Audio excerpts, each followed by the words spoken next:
just flew in. I'm actually still in the parking lot of the airport. And I wanted to just record this really quickly before I get back home and get into the bustle of, mom life, having been gone for a few days here. Traveled to Indianapolis, got a chance to speak as the Martin Luther King speaker for their celebration, their Martin Luther King Day celebration. Had an event in Danville, Illinois, and then in Peoria, Illinois, and looking in all those communities and seeing the diversity, that word, I should just say the humanity, the fact that they are all kinds of people of all backgrounds, hues, cultural backgrounds, even languages. Understanding that we're all really looking for the same thing, a place to live, to love, to be able to provide for our loved ones, to know that we have a future. And at a time when we are less than 48 hours away from the inauguration of the next president, there are so many people rejoicing and flags that are out and all of that in support of this president. And yet there are others who are deeply concerned, and rightfully so.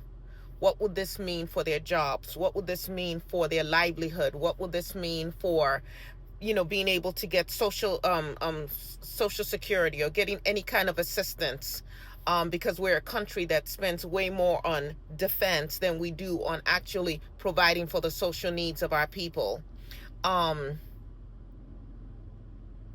thinking about those that with all these acronyms, we come up with DACA, really children who are now adults, people who were born and raised here, who did not break any laws themselves, but have no protection of law at this point.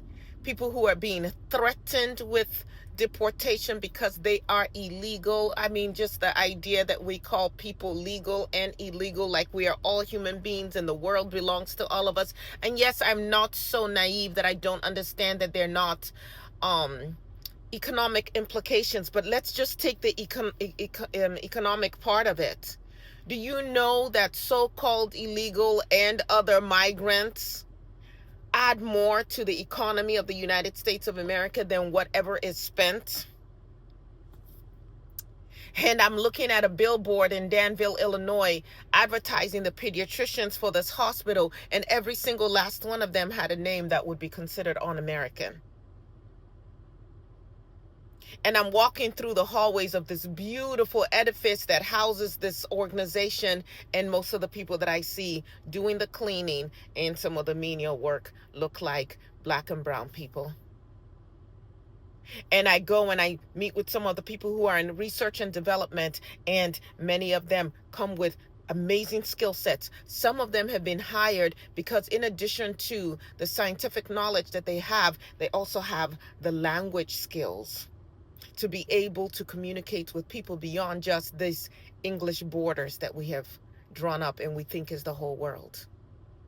And so what I would say to all of us at this point is, if you're not involved in an organization that is trying to fight for humanity, this is a time to do it. Hashtags do not make a difference. We've got to actually have people working, communicating, problem solving together, supporting one another. Maybe you don't have the skill sets. Maybe you're willing to learn. Maybe you don't have the time to learn, but you have the resources and you can donate to keep the lights on for the organizations that are trying to fight these battles now, to provide support for very vulnerable people and very vulnerable families.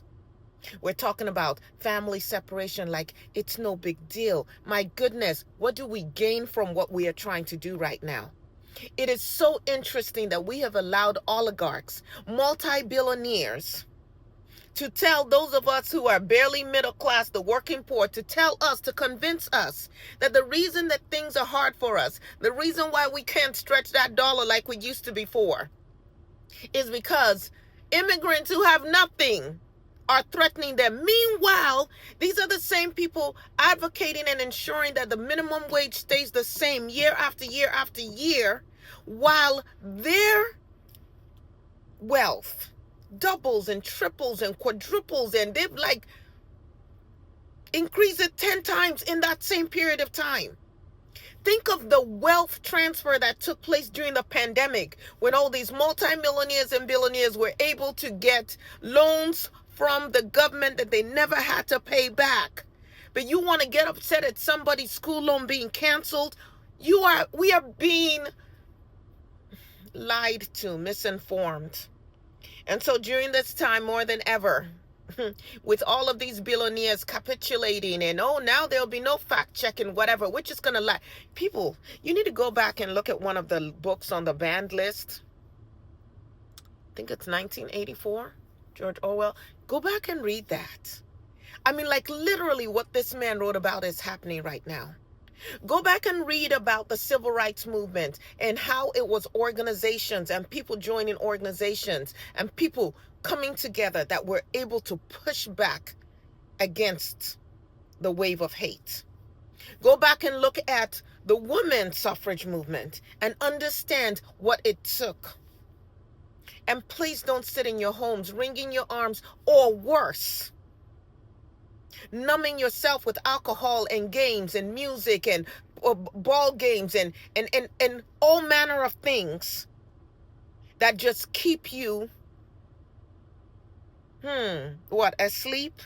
Because isn't the whole thing to fight wokeness? Like, really? We want people asleep? Yes, we do, because then we can further control them.